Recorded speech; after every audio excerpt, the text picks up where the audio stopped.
Hey, good evening. Happy Thursday. I'm your host, Tony Twist, ATW, All Things Wrestling Podcast, and joined by great friend of the show, Sammy Kiss, Wildcat Sports. Sammy, how's it going, man? It's going good. It's good as can be. I mean, it's been a weird day, a rough day for pro wrestling. A lot of news coming out, but personally, I'm doing pretty good. Doing pretty good. How are you doing, Tony? I'm doing great, man. The week is just flying by. I can't believe it's already Thursday. I woke up this morning, I thought it was actually Wednesday, and I was like, oh shit. I was like, we got a show today. So got to Yeah, get it together. that throws you completely off, right? Yeah. Right? And my kids don't have school on Friday, so my Okay. Thursday is kind of like Friday for the kids, but not really for me. So, but Yeah. Okay. Yeah. I get to sleep in like an extra hour on Friday, which I is gotcha. Yeah. Yeah. Okay. yeah, which is all right. So, anyways, yeah, I know you're a little bit short on time today, so welcome everyone, all things wrestling. Oh man, podcast. Sorry, Whew, I was gonna sneeze. Yeah. So, anyways, yeah, let's get this show on the road, man. I'm excited. We have a show actually coming to Northern Arizona next Thursday, and the young lady that we have on today, she's an up and coming rising wrestler out of Arizona. I'm gonna wow the crowd here with the little video, little sharing, so our YouTube audience can see.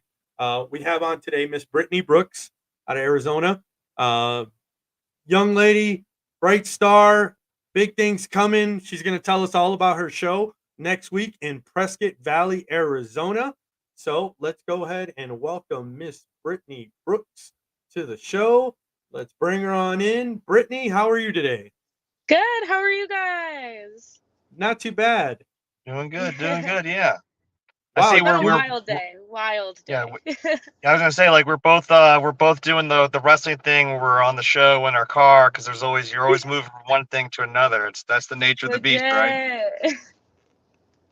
So, Brittnie, I know you got a big show next week. Why don't you tell us about your upcoming match here in Northern Arizona? I know you're actually down in Metro Phoenix, right? What part of Phoenix are you in? I am. I'm in like Avondale area, kind of like Avondale Goodyear area. But yeah, it's my first time ever actually going to Prescott. I'm excited. And I'm wrestling anime, which like I don't know. I don't know about her because we did AEW. A little fresh back a little bit. We did AEW in February, and this girl left me. She left me by myself to get beat up by Nyla Rose, Demonte, and Marina Shafir. Oh, not Wow. cool. So Not I have a cool. score to settle with her.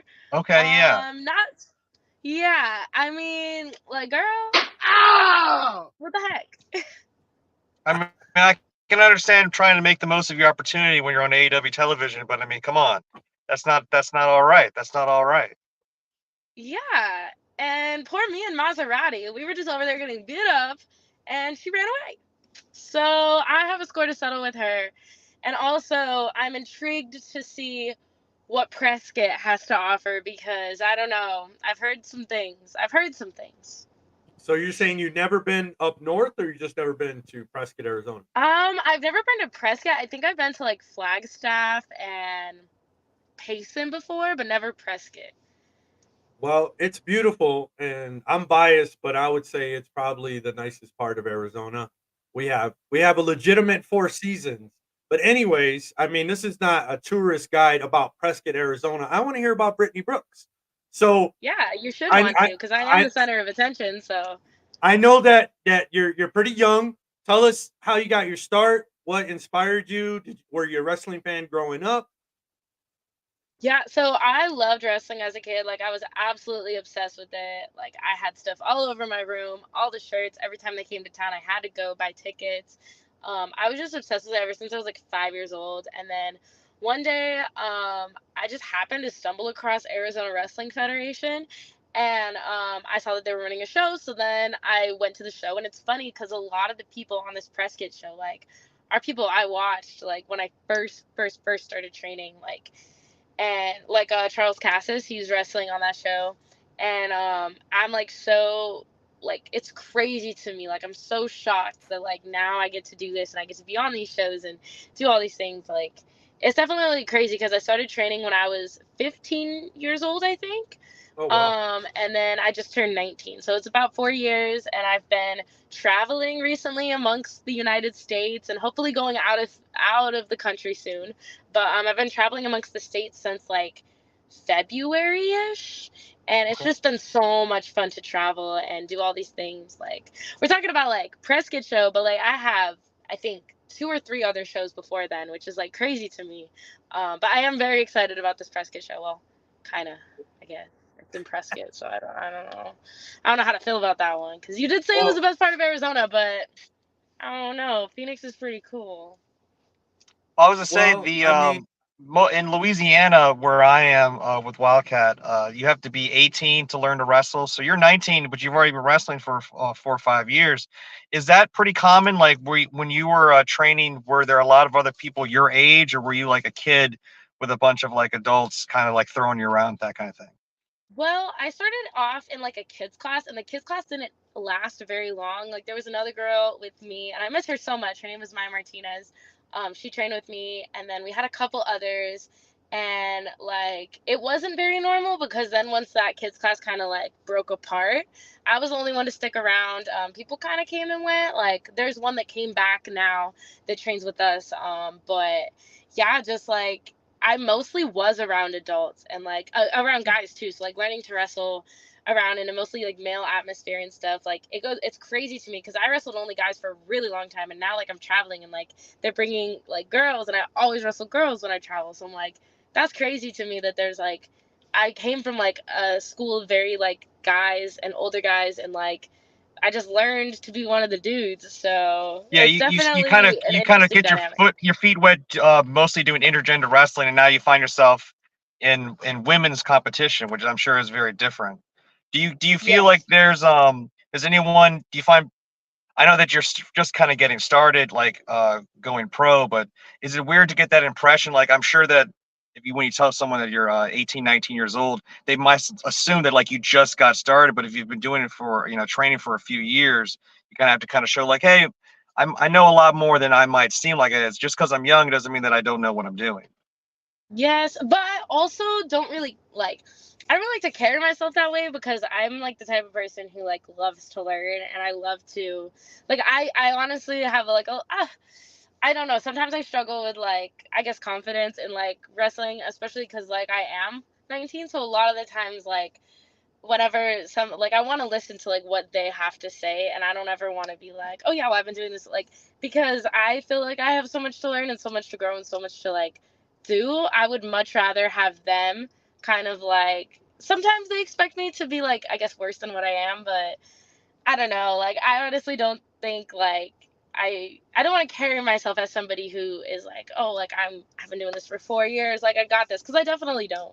Like, Oh no, yeah, I I still mean, struggle with a lot of things. yeah, and it's a business that you continue to learn. Yeah, I don't think, always have a saying that you never stop learning. You should always keep an open mind and keep growing and things like that. It's just that learning curve just keeps going, further and further up.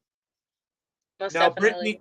Brittany, Brittany. So, did you have an athletic background before wrestling, before pro wrestling? Well, I so like as a kid I did karate, so I did Okinawan karate for like 10 years, and I got my black belt right before I stopped doing it. I actually stopped doing it because of wrestling. And then I did jiu-jitsu for like 7 years as well while doing karate, and then I quit that once I started wrestling and like going to the trainings on the Monday, Wednesday. Um but yeah, so those are like my athletic backgrounds, but like I never played like sports, and that's like kind of been like a big thing and like a learning curve for me because like I can't jump high. I don't like have a lot of athleticism. Like it's funny because my coach gets on me about it a lot. Like, I can't do a lot of jumping stuff. So he's like, you need to make sure you're training that because there's other people who have been doing sports for, and they're just easily going to be able to do it, and you have to get to that level because like compared to someone who's played basketball, they're jumping all the time, or like volleyball, like so most people going into wrestling have that athletic background that I just kind of don't have. So it's been a learning curve, and it's definitely something that I constantly am trying to work on to get better at. Now, you had mentioned AEW, and I know your match coming up next week against Anime. So, how does that opportunity come up with AEW and at such a young age. Like how, just kind of walk me through, how does that opportunity present itself to you? Well, every time they come to a town, they kind of like look at the local talent and stuff, and then you get invited to go, like invited to be an extra. And then once you're there, they kind of like see like what they want, and then they just kind of make the matches from there. And then it happened, just so happened that like I was a good fit for that three-way match, or the three-on-three tag team match, and then that's kind of how it happened. But yeah, and then anime ran out on me, and then I lost. So I don't know, bro. Well, I know you said you have how many matches before next week? Because your match here in Prescott is next Thursday. Did you say you have 3 matches prior? Oh, 2. I'm in New Jersey on Saturday, and then Waco, Texas on Sunday. All right. Well, let's go ahead and tell our audience where your next coming shows are before your show here in Arizona. Yeah, so in New Jersey, I'm at ATW, which is Expect the Unexpected. And then on Sunday in Waco, Texas is WAW, Waco Association of Wrestling. Who are you going to be wrestling at both of these events? Yes, so I'm actually in 3-ways both days. On Saturday at ETU, I'm wrestling Zeta Steel, who I'm also wrestling later for the Dreamwave Women's Championship in October, which I'm really excited about. I'm wrestling Zeta Steel, and I don't want to mess up her name, but it's Shannon Liv. I don't know how to say her last name, and I don't want to say it wrong. It's like Lavanya or something like that. Okay. And then I'm also in a 3-way with on the third. Oh my gosh. On the Sunday with Emmy Camacho and Danny Moe in Texas. Yeehaw! You said in Waco, right? Yeah. Oh, that's cool. I'm so excited for the show, but I am so excited to go to Buc-ee's. I love that place. It's so cool. It's so cool. It's crazy. The heat index over the summer was so hot that one of the I think it was the one that would have been outside of Houston. One of the signs for Buc-ee's actually melted because of how hot it's been in Texas this summer. So it's finally starting to cool down. I think tomorrow is actually the first official day of fall, so hopefully it'll be all right. But yeah, Buc-ee's is an institution. Whenever we take road trips to Texas, it's always a mainstay. Everyone has got to go to Buc-ee's, but you got to go to the ones in Texas. There are Buc-ee's that are not in Texas, but it's like, you got to go to the Texas brand ones. Yeah, it's not the same at all. Now, Brittnie, there's so many more women in wrestling now and so many big names. Is there anyone that you kind of like pattern your style of wrestling after? There's so many big names, so many popular women, so many athletic women. What would you say that your style of wrestling is? I honestly, I always feel bad because, I kind of feel like I don't really have a style. I kind of just do whatever. A lot of it is just trial and error. One day we'll do a drill and training, and, I do the shoot and elbow drop, which you kind of saw in, the highlight reel. I literally started doing it because my coach was having us do, shoot and helos, like Eddie Guerrero. We were doing the helos, and then he was like, what if you do a shoot and elbow drop? And he was having everyone in training do it. And then I just kind of stuck with it, right? And then I do this Miz clothesline in the corner that I was like, oh, it'd be cool to just try. So I kind of just watch a ton of stuff, and I'm always trying to find new moves because I don't want to be doing the same moves, because then it's very predictable and people can expect what I'm about to throw at them. So it and it just becomes then I go for to make a highlight reel and I just have the same moves. So I'm always trying to do new moves, and watching a lot of people. I was super, super, super inspired as a kid by John Cena and the Bella Twins. Those were my idols, my literally biggest inspirations ever. They had a huge, huge, huge impact on me. And then nowadays, I watch a lot of Shawn Michaels. I watch a lot of I love the 90s wrestling because I wasn't alive during that time. So I feel I missed so many key references. All the time I'll be in cars on road trips, and I'll somebody will say a joke or something, and I don't get it because I didn't watch it. And one thing that I've always my coach is always on me about is make sure you know the history and make sure you know the business you're getting into. So I've been really trying to watch old ECW, and it's not old.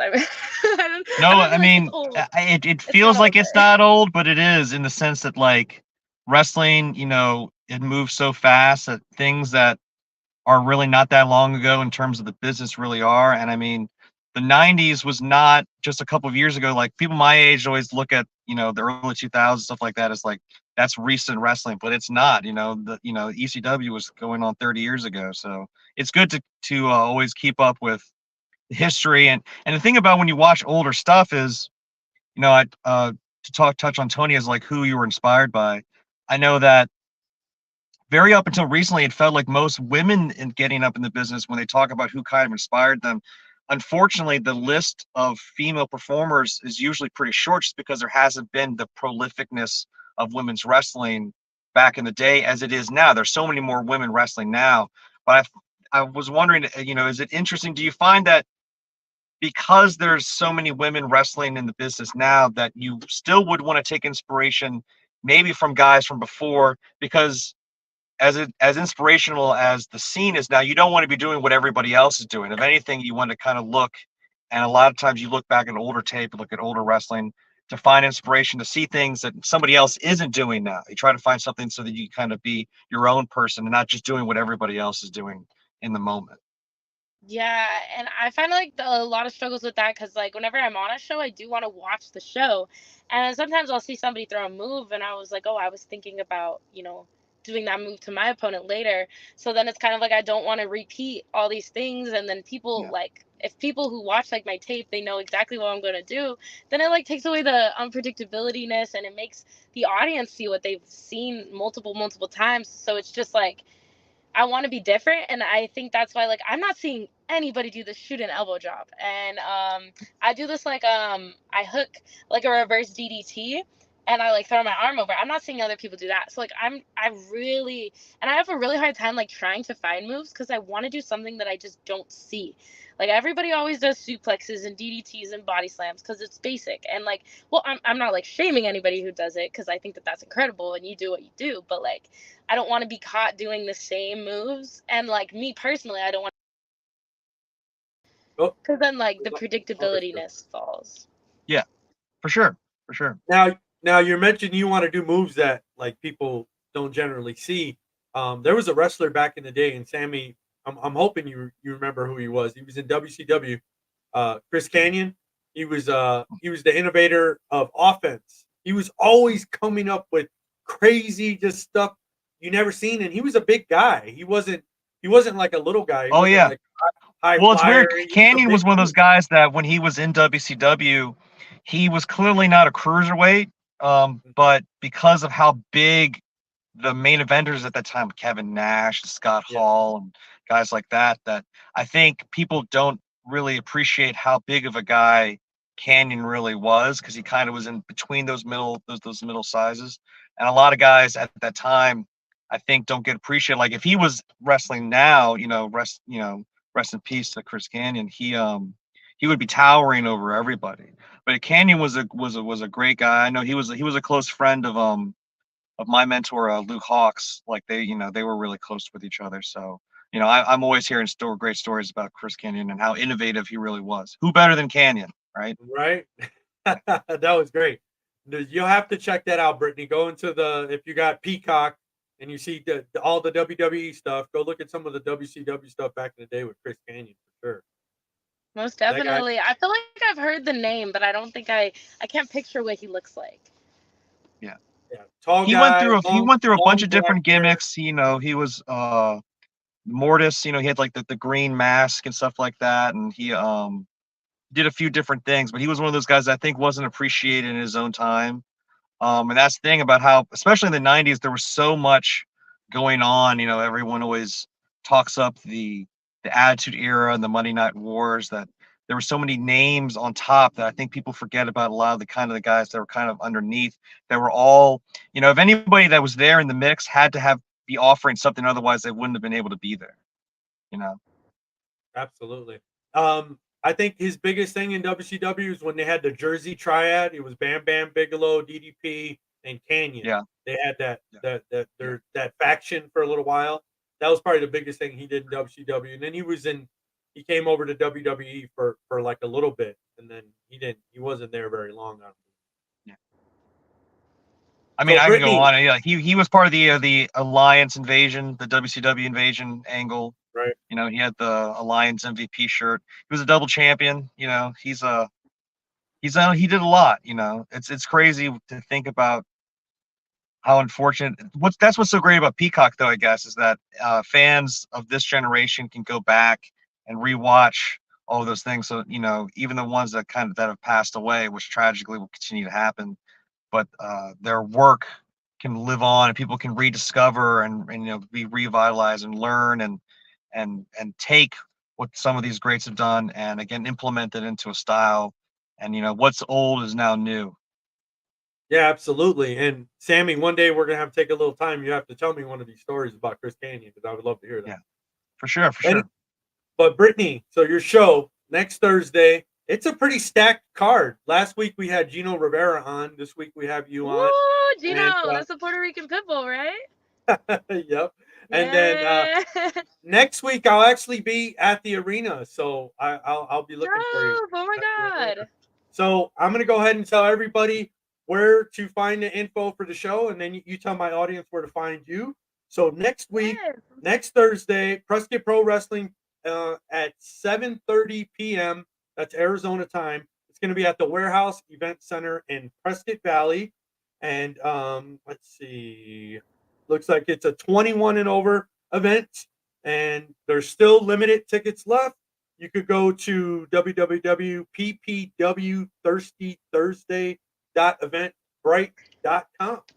So, Thursday, Brittnie, Thursday. yeah, absolutely. Brittnie, tell my audience where to find you on social media, wherever you're at. Tell my audience where to find you.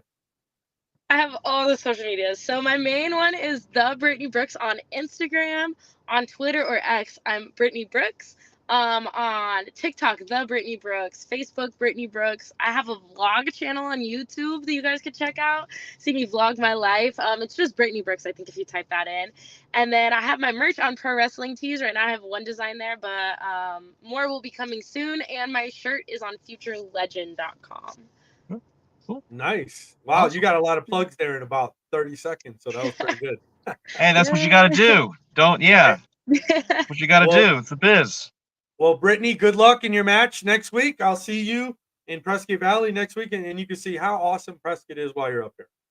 Oh, I don't know about that. And I also am ready to slap Anime in the face. So I don't know how great Prescott's gonna look, but I know it's gonna look great when my hand is held high above my head and I become the winner. So All right.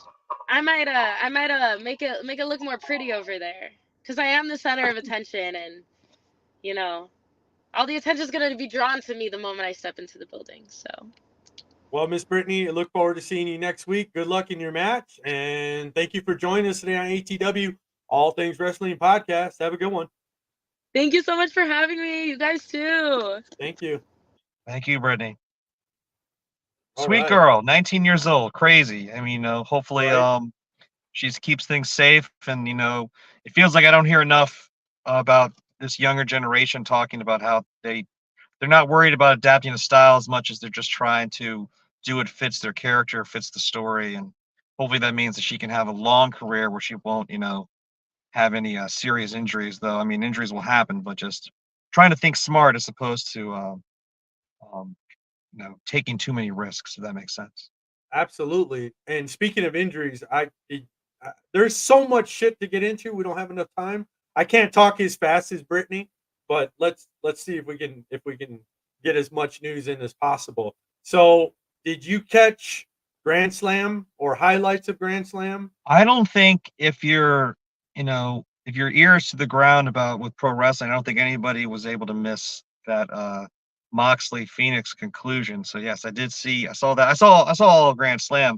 And again, it's another one of those scenarios where AEW continues to put on shows that, you know, you'd think if someone put on a show of that quality that would be the talking point, but there always seems to be something that happens that's sticking point, and it's unfortunately something negative, and that's what makes all the headlines.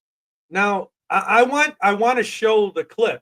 Are you okay if we show the clip? It's Yeah, I mean, it happened. It aired live on television. So just you know. a disclaimer for our YouTube audience. So now we're going to be sharing clips and things like that on the show. Definitely want to be adding some things to our show, but I do have the John Moxley clip. I want to get your take on it because I didn't understand why he did the move twice. I missed something on. I still couldn't get it. Did they say that Moxley moved? Like he didn't kick out.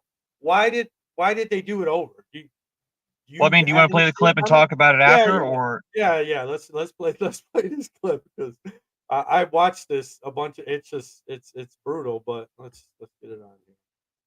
There we go.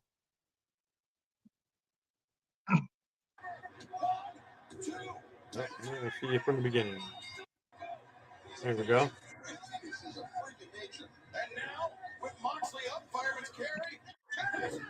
It's almost like a Rikishi driver. I don't know if they called it that. So what are we seeing here? Because Moxley didn't move.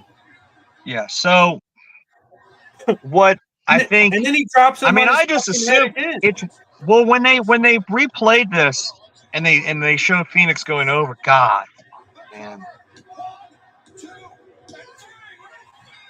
So first, that's not a traditional pile driver. That's I think of it as the Rikishi driver. Rikishi used that as a finish briefly for a little while in WWE, but that move was banned in addition to all other pile drivers except for Tombstone, and with good reason. It's a very dangerous maneuver.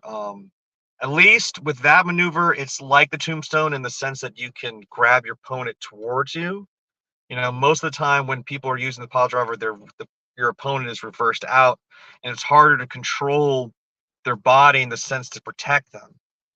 But the basic philosophy for a pile driver is that your head rests on and your shoulders rest on the thighs of the person giving the maneuver.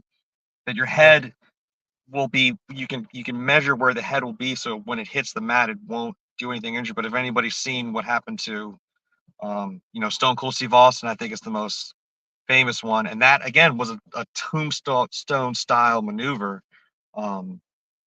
where how easy it is to injure someone and injure them horribly. So thankfully, Moxley, it sounds like he got a concussion, and not to make light of a concussion, but that's actually way better than how it could have gone, because you can break your neck in those kinds of maneuvers. So my read of that finish would be that, I mean, when I heard that Phoenix went over, my thought was it a non-title match, because Jon Moxley literally just won that championship at All Out just a few weeks ago.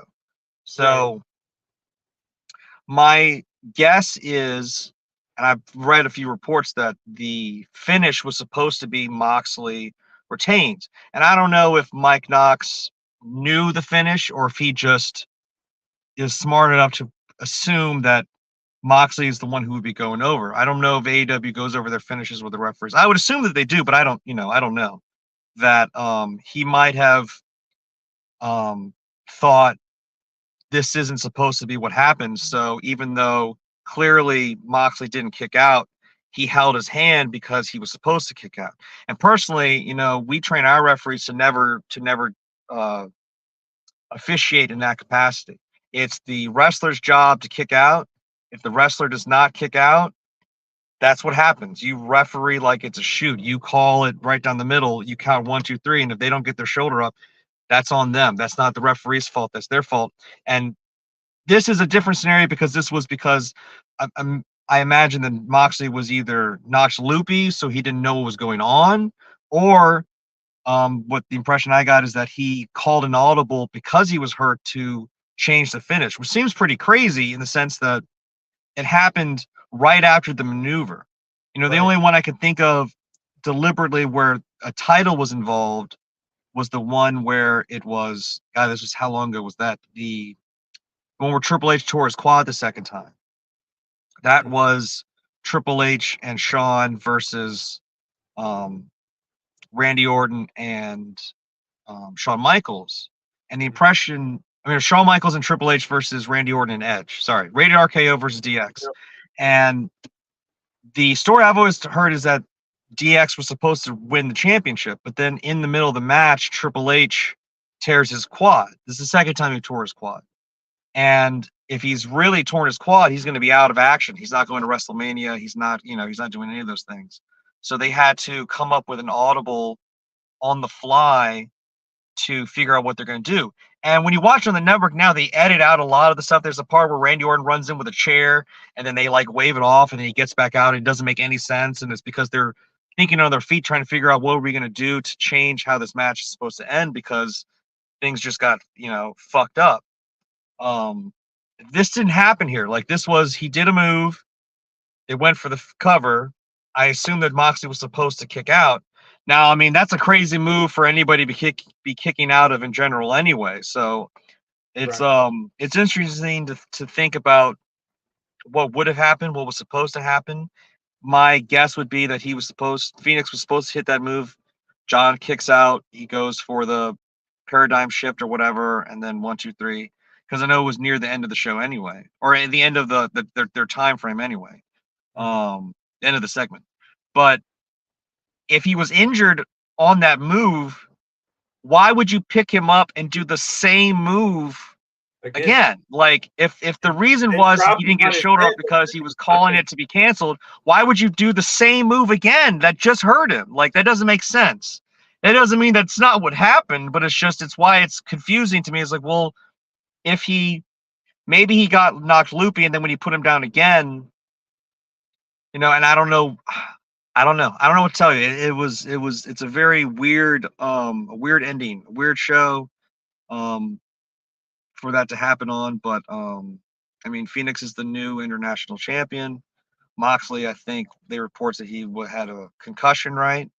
And I know there were people sharing clips of like Tony Khan and Renee and all of them like freaking out at ringside and stuff like that, because if the finish was changed, that happened so quickly that I don't know how quick they would have been able to get in there and say, hey, we need to change this, because what happened was like he did the move, he didn't kick out, they got right back up and right into that same move again, right? Yeah, I mean it was immediate. It was back. So I don't know. It's there's a lot of weird factors about it, that if this is what happened, why would they do this? It doesn't mean they didn't. It's just I don't want to say that Ray Phoenix is an unsafe worker. I don't like to say that about anybody, even if it's true, just because that's a hard mark to live down. But because injuries happen in wrestling all the time. Absolutely. But it's the reason why that maneuver is illegal in so many states. Like in Louisiana, it's illegal. We don't even teach pile drivers at Wildcat because we can't do them in the state. They're illegal. And every time we bring talent in, we always have to give a big speech about how you're not allowed to do this, you're not allowed to do this, you're not allowed to do this because of the athletic commission here. And the reason it's like that is because to avoid situations specifically like this, which unfortunately happen more often than I think anyone would like. Well, luckily, the news are reporting they're not even saying it's a major concussion. They said it was a slight concussion. So John Moxley's a tough bastard. I mean, now maybe maybe Phoenix was supposed to win and Mox is taking some time off, or who knows why. Maybe really was like, maybe they didn't change the finish. Maybe people are just assuming that because it would have seemed kind of out of the blue, and maybe Mox didn't get his shoulder up and they were going to do 2 already anyway, but he was supposed to kick out of the first one, and because he got dropped on his head, he was knocked a little loopy and didn't know where he was. There's a lot of reads that you could play into it, and the only way we'll ever really know is once. I mean, someone will go on Renee's podcast at some point and explain, what happened. But even when they do that, you got to take that with a grain of salt, because, I don't know if this or not, but wrestlers are sometimes known to exaggerate the truth or not tell exactly how things went down. So I'm just glad that Moxley's okay. That's the most important thing to me. Absolutely. He's a tough guy. We wish him, if he's genuinely hurt, a speedy recovery. And if it's just a work, then they're doing their job, right? And that's the thing, yeah. So that's the other thing about. So I saw a lot of people give another thing, that there was a lot of stuff that happened on Dynamite this week for Grand Slam, and one of the things I've seen people giving a lot of praise to, what they liked, was the ending of the Guevara Jericho match, because it was a tribute to the Jericho Shawn Michaels thing from WrestleMania 19. Right. And I think tributes are fine. Like, and what I think of the like Sammy Guevara wore the same gear, like not the same gear, but like the design on Sammy's trunks was the same design of Jericho's trunks from that same match. That's kind of an homage. And that was a match where the story with Jericho and Shawn going into that WrestleMania match was that Shawn was kind of the mentor, the role model that Jericho kind of had growing up. Like he wanted to be Shawn Michaels. So it was kind of like a teacher-student, mentor mentee kind of story that they were telling in that match, which kind of mirrors the Sammy Guevara Chris Jericho thing that Jericho kind of took Sammy under his wing. To me, though, if you're going to wear the gear and you reference that match, and then after the match you do the exact same, it just feels too much. It's too much eye winking. You know what I mean? Like it's too much. It feels very contrived to me personally. Just like it feels like Sammy's plan was, we'll go out there, we'll do a bunch of moves, I'll lose, and then I'll kick you in the dick, and people will love it. And like that's what I'm supposed to think watching the match. And it's I know people enjoy that, and I don't say that I don't see that there's any.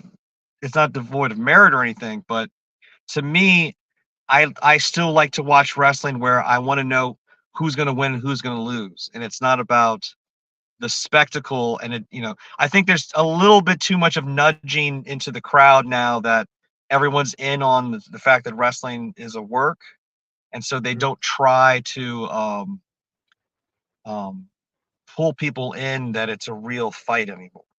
And I think that's an example of that the ending was too mirrored to something else while also alluding to it before the fact. Like if you wore the trunks and then didn't do the low blow, or if you did the low blow but then didn't have any homage to it before, it's too much of it all going on at the same time. Does that make sense? No, absolutely. I'm one for giving a nod to something in the past that there's a connection, right? Jericho's obviously the connection here. I'm totally for that, giving the nod. Like another something kind of similar to that, even though I enjoyed it more just because I just thought it worked better, was when CM Punk did the Hogan the leg drop. Right. And then after that, he started hitting Joe, and Joe started like hulking up. It's like, so we're just playing Hulk Hogan now in this match. Like one thing's fine, and this one would have been fine, but the fact that they were right after each other, it's like, okay, so this is the part where we're going to pretend like we're doing the whole Hulk Hogan shtick for whatever reason, and it's fun and people enjoyed it, but it's a lot of winking at the audience, and I know that especially the AEW audience that's a lot of what they're there for, but personally to me, I feel like I'd rather less.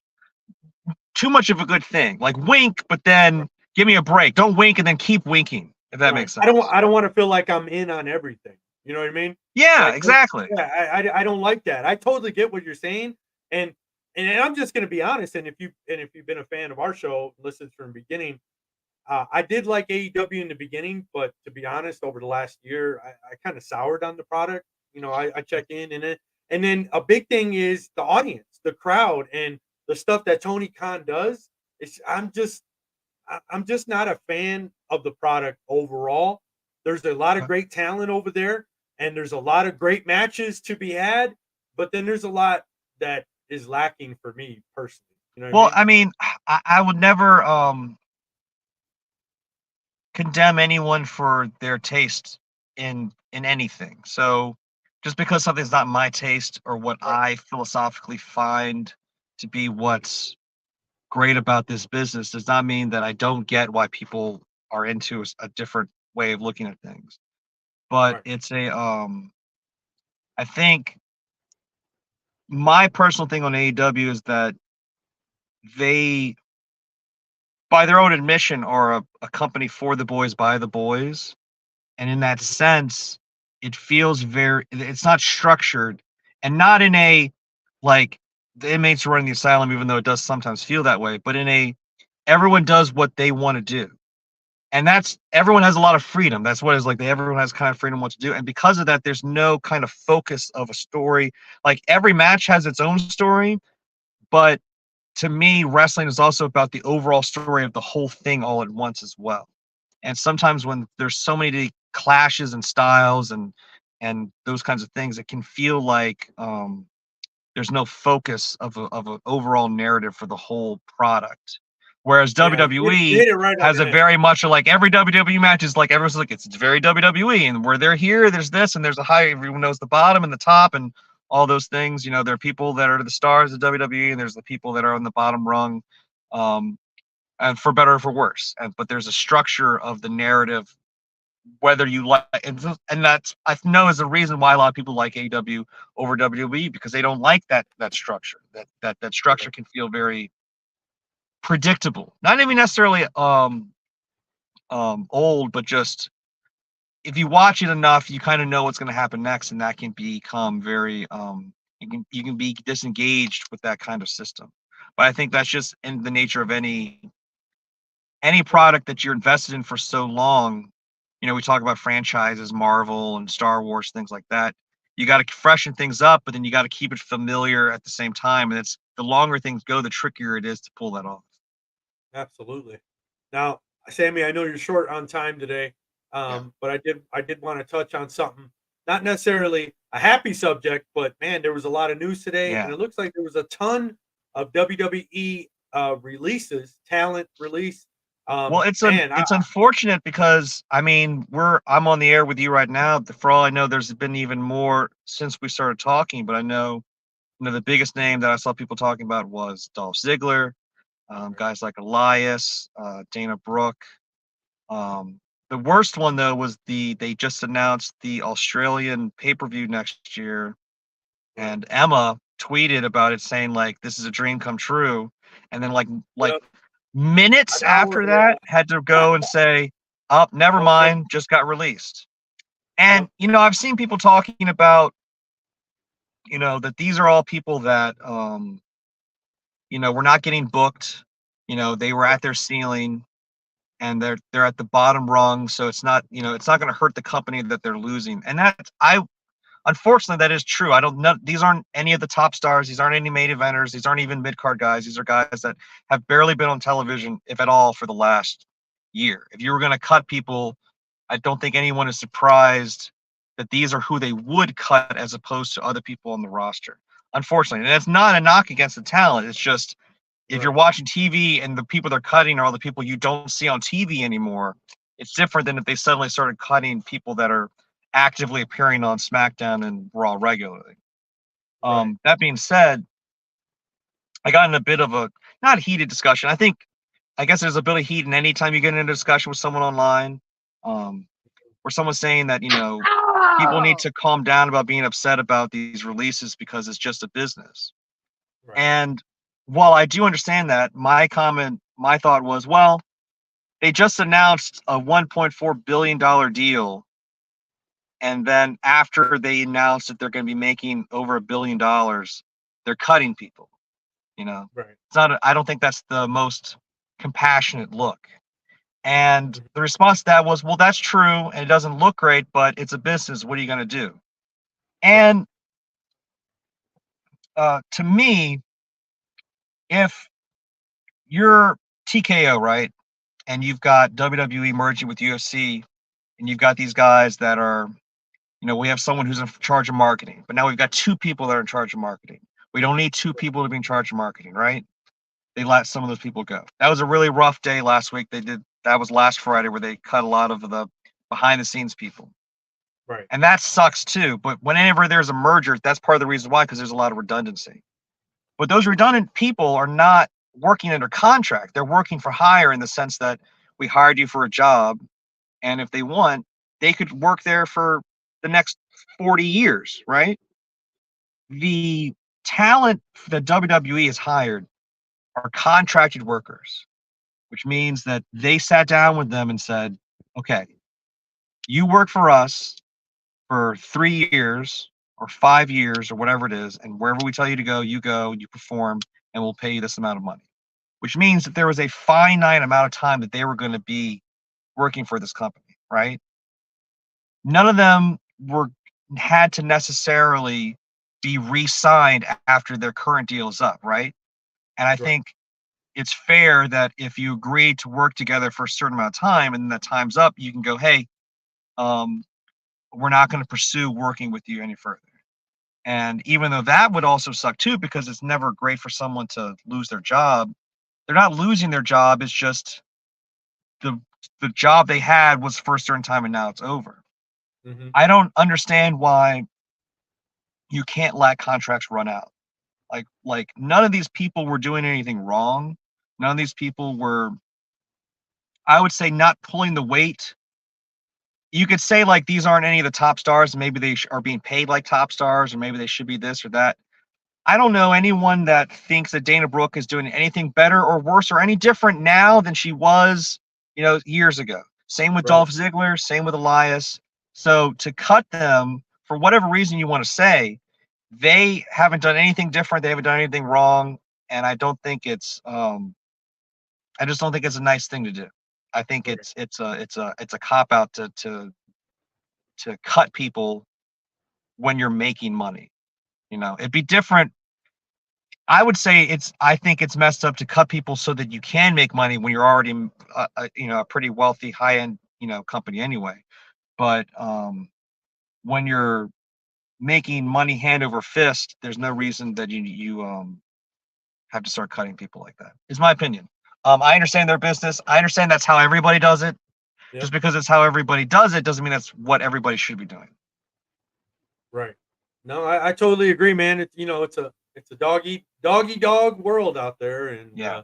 The wrestling industry, it's tough. It's cutthroat. I mean, it. You're in it. You see it. So yeah, I wanted to get your reaction to the releases today, and It sucks, I mean, especially for anyone who's in WWE. I don't know anyone that works there that it wasn't their dream to be there.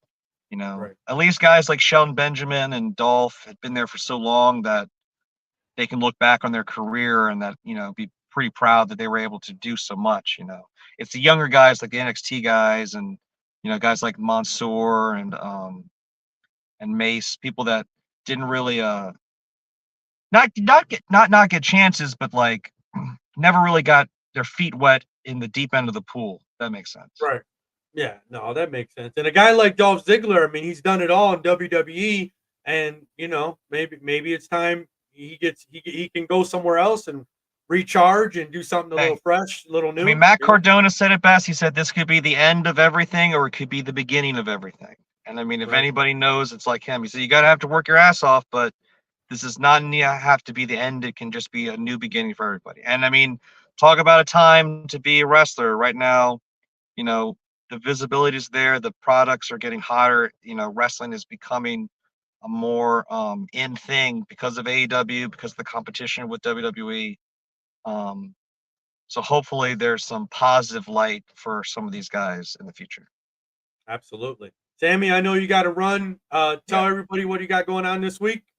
Oh man, so Wildcat Sports, we've got a big show coming up in a few weeks, October 7th, in Kenner, Louisiana, which is right outside of Metairie. So if you're in the area, come on down to New Orleans. You can visit wildcat.eventbrite.com to get tickets and more information. And then you can find me, on all social media platforms at _Sammy_Kiss. Awesome. Sammy, thank you very much. Great show today, man. Check out Brittnie Brooks next week, taking on Anime. Prescott Pro Wrestling next Thursday night, 7:30. Tickets still available. Hey, I'm your host, Tony Twist. Sammy Kiss. This is All Things Wrestling, ATW Podcast. We're out of here.